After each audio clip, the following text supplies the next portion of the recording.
Hello students, welcome to the alert classes. तो आज हम डिस्कस करेंगे द लिविंग वर्ल्ड। यह आपकी बायोलॉजी यानी 11th क्लास की जो बायोलॉजी की जो फर्स्ट यूनिट है, डाइवर्सिटी इन लिविंग वर्ल्ड, ये उसका फर्स्ट चैप्टर है द लिविंग वर्ल्ड। तो ये चैप्टर हम डिस्कस करेंगे और ये इसका फर्स्ट लेक्चर होगा। ओके। तो एक्चुअली में हुआ क्या, जब नीट का सिलेबस रिड्यूस हुआ यानी कि सिलेबस में चेंजेस आए, तो द लिविंग वर्ल्ड चैप्टर में से बहुत कुछ इन्होंने घटाया।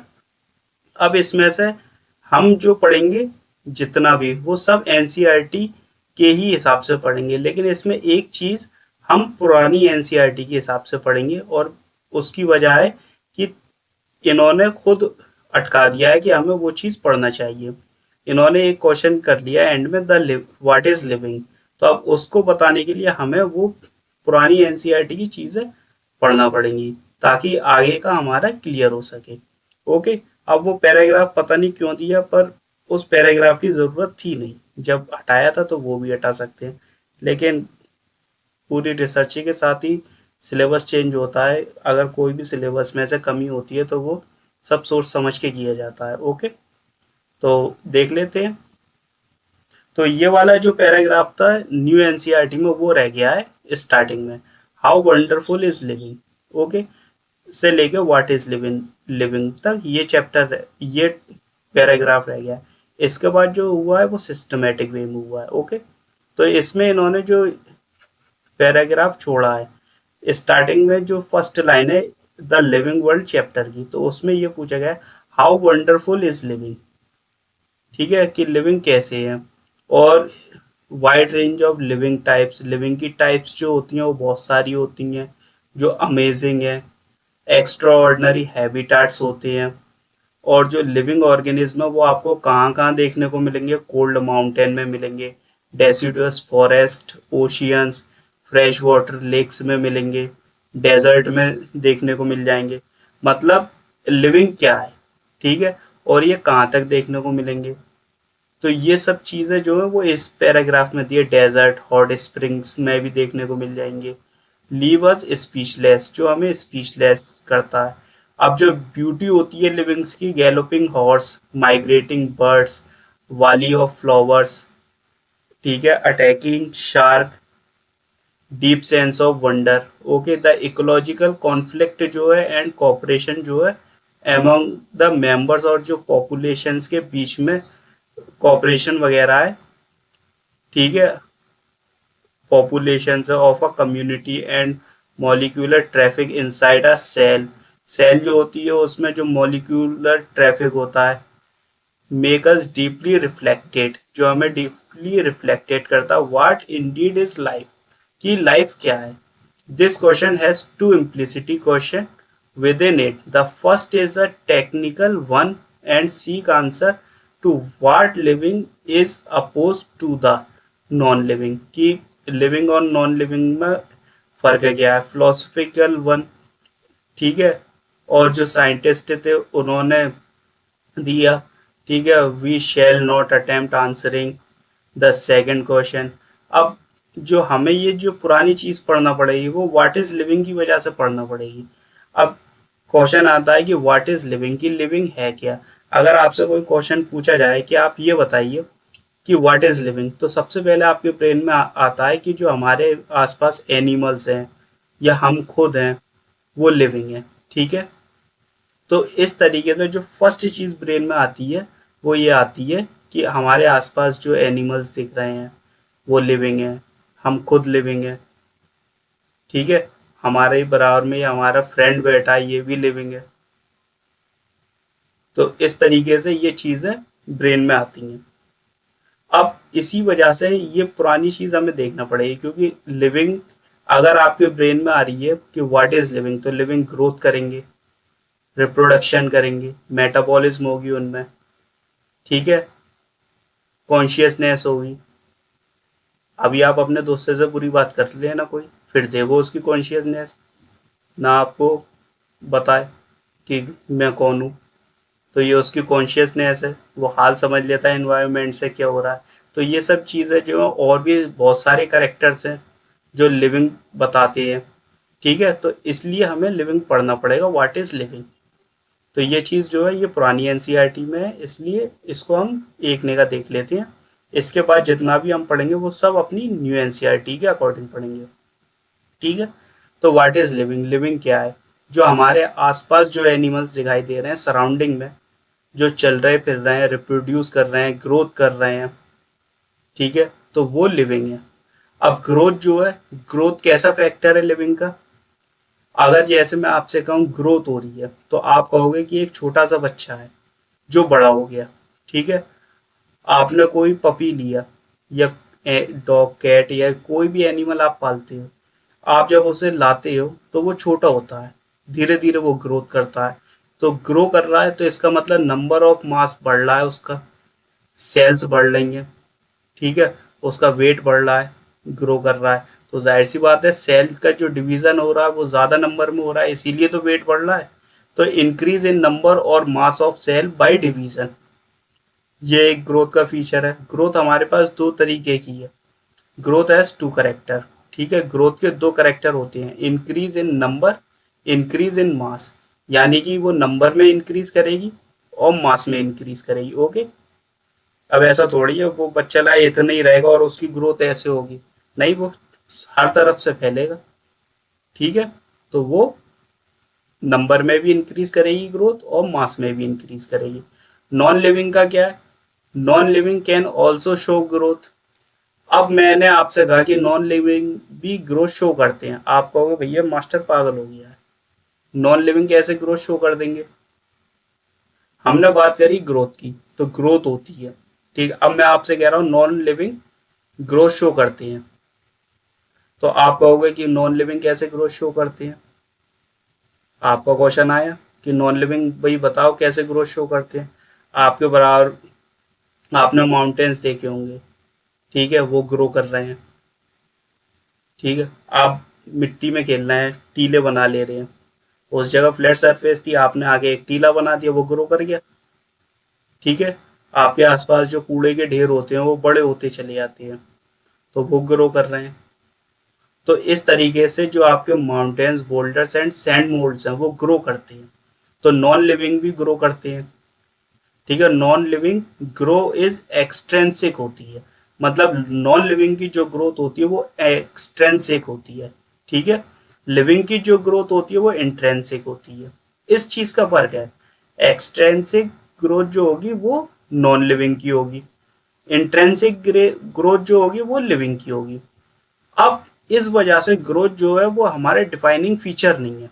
ओके, अगर मैं आपसे कहूं कि क्या ग्रोथ डिफाइनिंग फीचर है, आप कहोगे नहीं भाई ग्रोथ डिफाइनिंग फीचर नहीं है, क्योंकि नॉन लिविंग में भी ग्रोथ हो रही है, इस वजह से हम ग्रोथ को डिफाइनिंग फीचर नहीं कहेंगे। तो growth is not a defining feature. Okay, इस चीज को आपको याद रखना है कि डिफाइनिंग फीचर ग्रोथ नहीं है, because it occurs in some non living. ये हमें नॉन लिविंग में भी देखने को मिलती है, जैसे रॉक हो गए, बोल्डर्स, रोड हो गए। ठीक है, तो ये भी हमें नॉन लिविंग में देखने को मिलती है। ठीक है, it not occurs in some living, और ये सम लिविंग में भी मतलब नहीं होती। ठीक है, it not occurs in some living, some living में नहीं होती ग्रोथ। ओके, अब देखिए इसका ग्रोथ का एक नॉन लिविंग का एग्जांपल और है, आपने देखा होगा घर मकान नीचे पड़ जाती हैं, उसका नीचे पड़ने का रीज़न क्या है? रोड बनना है, गलियां बन रही हैं, तो हमारे जो घर है वो नीचे हो गए, तो हमारा जो आगे का गली या रोड है वो ग्रो कर गई। तो इसीलिए growth is not a defining feature. अब हम बात करेंगे रिप्रोडक्शन। रिप्रोडक्शन मतलब, अब देखिए रिप्रोड्यूस करना यंग वंस को। ठीक है, रिप्रोडक्शन जो होता है, आप कोई एनिमल ले आए, उसने बच्चे दे दिए, तो वो रिप्रोड्यूस कर रहा है, अपनी जनरेशन को आगे ले आ रहा है। Okay, reproduction the production of progeny, यानी कि वो अपनी प्रोजेनी को आगे बढ़ा रहा है, विथ फीचर मोर और लेस सिमिलर टू पेरेंट्स, जिसके फीचर अपने पेरेंट्स से सिमिलर होते हैं, मतलब ज़्यादा सिमिलर होंगे या कम सिमिलर होंगे, लेकिन मिलेगा वो अपने पेरेंट्स से ही। अब फॉर एग्जांपल हम लोग जो मिलते हैं वो अपने मम्मी पापा से मिलते हैं। ठीक है, अब वो बात अलग है, आप कोई शैतानी कर दो तब कहते हैं कि हमारे खानदान में तो तुम्हारे ऐसा कोई नहीं था, लेकिन मिल तो हम उनसे ही रहे हैं। ठीक है। लेकिन जो रिप्रोडक्शन होता है उसमें प्रोजेनी जो होती है वो सिमिलर होती है अपनी पेरेंट्स से। ठीक है। टाइप्स इसके दो होती हैं रिप्रोडक्शन के, एक होता है एसेक्सुअल रिप्रोडक्शन। ठीक है। फर्स्ट हम एसेक्सुअल रिप्रोडक्शन देखेंगे, reproduction by single parent, no fusion of gametes, no variation. इसमें वेरिएशंस होती हैं, अगर सिंगल पेरेंट से फ्यूजन होके गैमीट्स बनना है तो उनमें वेरिएशन हमें देखने को नहीं मिलेंगे। ऑफ स्प्रिंग जो होते हैं वो जेनेटिकली एंड मॉर्फोलॉजिकली आइडेंटिकल होते हैं। आइडेंटिकल का मतलब होता है क्लोन्स, यानी कि सेम होंगे। Okay. Genetic level, genetically and morphological identical होंगे। हम लोग जो होते हैं वो अपने पेरेंट्स के क्लोन्स नहीं होते। ठीक है। लेकिन ऑफ स्प्रिंग जो होती है एसेक्सुअल रिप्रोडक्शन में वो क्लोन्स होते हैं, यानी कि जेने बिल्कुल सिमिलर होंगे। इसके एग्जाम्पल क्या है? Spore, fragmentation. स्पोर और फ्रेगमेंटेशन हमें किस में देखने को मिलेगा? फंजाई में, एल्गी ब्रायोफाइट में। एल्गी ब्रायोफाइट्स जो होते हैं ये आपके लोअर प्लांट्स होते हैं। अब हम बात करते हैं बडिंग की। बडिंग जो होती है आपको ईस्ट में देखने को मिलेगी और हाइड्रा में देखने को मिलेगी। ओके। ईस्ट और हाइड्रा में देखने को मिलेगी आपको बडिंग। इसका डायग्राम आपको एनसीईआरटी में देखा होगा, पुरानी वाली में आपको देखने को मिल जाएगा। थर्ड हम देखते हैं ट्रू रीजनरेशन। ठीक है। ट्रू रीजनरेशन किस में होता है? यानी कि हम ऐसा एनिमल देख रहे हैं जिसको हम काट दें, कितने भी पार्ट में डिवाइड कर दें, और वो उस पार्ट से एक नया ऑर्गेनिज्म तैयार हो जाए। ठीक है। कोई ऐसा ऑर्गेनिज्म जिसे हम चाहें जैसे काट दें टुकड़ों में, और वो उस टुकड़े से एक नया ऑर्गेनिज्म तैयार हो जाए, तो इस चीज को हम बोलते हैं ट्रू रीजनरेशन। और इसका एग्जांपल है प्लेन एरिया। प्लेन एरिया जो है वो फ्लैट बॉग में। ओके। मैंने एनिमल किंगडम में प्लेन एरिया अच्छी तरह बताया है। ओके। तो ट्रू रीजनरेशन किसका? प्लेन एरिया का, जो कि फ्लैट फॉर्म है। इसको हिंदी में बोलते हैं शायद फीता गर्मी। अब हम देखते हैं B sexual reproduction. Okay. Sexual reproduction जो होता है एब्सेंट इन हायर ऑर्गेनिज्म।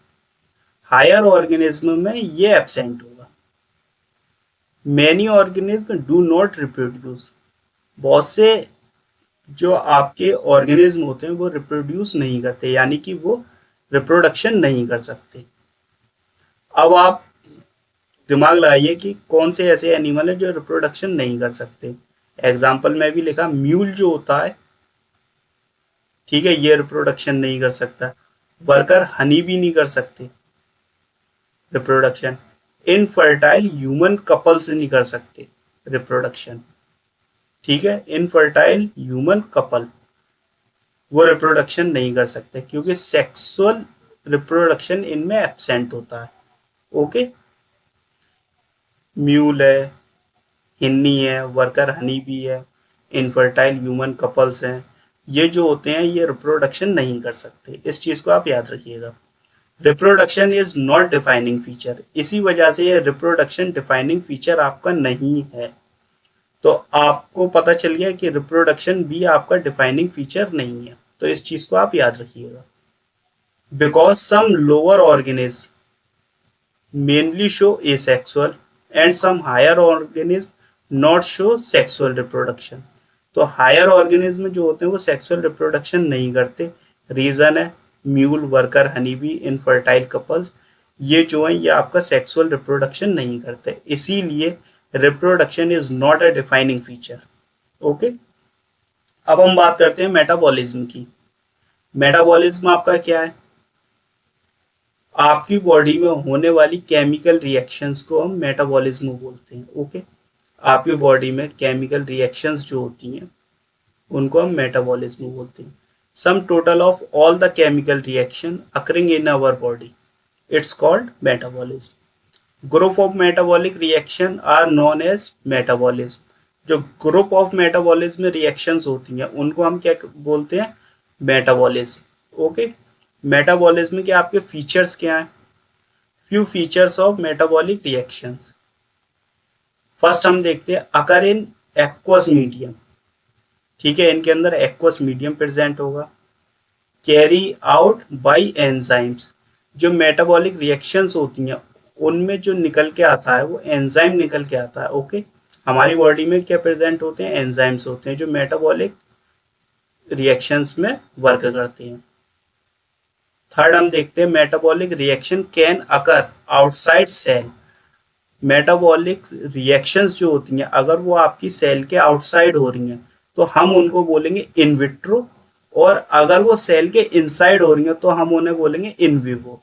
मतलब सेल के बाहर जो मेटाबॉलिक रिएक्शन हो रही है, अगर मैंने कहा in vitro reaction outside of the cell, ठीक है, तो आप समझ जाओगे सेल के बाहर जो रिएक्शन हो रही है उसे हम इन विट्रो बोल रहे हैं। और मैंने कहा मेटाबॉलिक रिएक्शन इन वीवो, तो आप कहोगे सेल के अंदर जो रिएक्शन हो रही है वो इन वीवो है। ओके, मेटाबॉलिक रिएक्शंस जो होती हैं वो लिविंग रिएक्शंस होती हैं। ठीक है, लिविंग में हो रही हैं। This means they carry out by enzyme and enzyme are always from living cell. अब क्या करा हमने, एंजाइम जो होते हैं वो सिर्फ लिविंग सेल में प्रेजेंट होते हैं। ओके, लेकिन इसका रीजन भी है। मेटाबॉलिक रिएक्शन अगर हमने एंजाइम बॉडी से निकाल लिए और हमने उन्हें एक टेस्ट ट्यूब में रख दिया तो लिविंग हो गए, मतलब डीएनए हमने एक टेस्ट ट्यूब में रखा, लिविंग हुआ या नॉन लिविंग हुआ, तो वो दोनों जगह रिएक्शन होगी because they carry out by enzyme. Living में ये कैरी आउट बाय एंजाइम हो रहा है, नॉन लिविंग में बिकॉज अकरिंग आउटसाइड सेल। अब सेल के आउटसाइड जो रिएक्शन हो रही है इसीलिए ये आउटसाइड नॉन लिविंग में हो गई। ठीक है, because occurring outside cell. Metabolic reaction is defining feature. Metabolic reactions जो होती है ये आपकी डिफाइनिंग फीचर्स होती हैं, डिफाइनिंग फीचर है। Okay, occur in cell only, क्योंकि ये सिर्फ आपको सेल में देखने को मिलेगा। Cellular organization is defining feature, और सेलुलर ऑर्गेनाइजेशन है आपका वो डिफाइनिंग फीचर है। ओके, सेलुलर ऑर्गेनाइजेशन है वो आपका डिफाइनिंग फीचर है, तो इसीलिए जो मेटाबॉलिक रिएक्शंस है वो आपकी डिफाइनिंग फीचर है। अब हम बात करेंगे कॉन्शियसनेस की। ठीक है, कॉन्शियसनेस। कॉन्शियसनेस क्या होती है? मुझे सर्दी लगने लगी, ठीक है, तो मुझे पता चला ना कि मेरे आसपास का जो इन्वायरमेंट है वो ठंडा है, इसीलिए सर्दी लग रही है। हमें ये पता चलता है कि सर्दी कब आएंगी, गर्मी कब आएंगी, ठीक है, बरसात कब होगी, तो ये सब हमें कैसे पता चलता है? क्योंकि हमारे पास हमारी कॉन्शियसनेस है जो हमें बताती है कि अब आप सर्दी के कपड़े निकाल लो, सर्दी आ गई। अब आप गर्मी के कपड़े निकाल लो, गर्मी आ गई। अब आप छाता लेके जाओ क्योंकि बरसात चल रही है। तो ये सब चीज़ें कॉन्शियसनेस है। अब हमारे पास कॉन्शियसनेस ना हो तो हम तो एक जगह लेटे रहेंगे, हमें पता ही नहीं है कि कैसा मौसम है। तो फिजिकल एबिलिटी होती है सेंस करने की, जो कि अपनी सराउंडिंग को सेंस करती है, जो सराउंडिंग का इन्वायरमेंट है उसको सेंस करते हैं। और कॉन्शियसनेस जिनके पास प्रेजेंट होगी वो हाल पता लगा लेते हैं एनिमल्स कि अब कैसा मौसम है, ठीक है, और रेस्पॉन्स करते हैं डिफाइन, ठीक है, सराउंडिंग एनवायरनमेंट को पता लगा लेंगे और उस पर फिर वो रेस्पॉन्ड करेंगे। ये मैंने आपको बताया सर्दी आ गई तो सर्दी के कपड़े निकालो, ठीक है, गर्मी आ गई गर्मी के कपड़े निकालो, बरसात में छाता लेके चलो, क्योंकि हम अपने सराउंडिंग के एनवायरनमेंट को सेंस कर रहे हैं। हमारे पास वो एबिलिटी है यानी काबिलियत है कि हम पता लगा सकते हैं कि हमारे आसपास क्या हो रहा है, हमसे कौन अच्छी तरह बात कर रहा है, कौन नहीं कर रहा, कौन हमारे बारे में कैसा सोचता है, क्या चीज़ हमारे लिए अच्छी है क्या चीज़ नहीं है, ये सब हमारी क्या है, कॉन्शियसनेस। ओके, तो ये environment, sense of surrounding environment को सेंस करता है और फिर उस पर रेस्पॉन्ड करता है। ये डिफाइनिंग फीचर है। ओके, कॉन्शियसनेस जो है आपकी डिफाइनिंग फीचर है।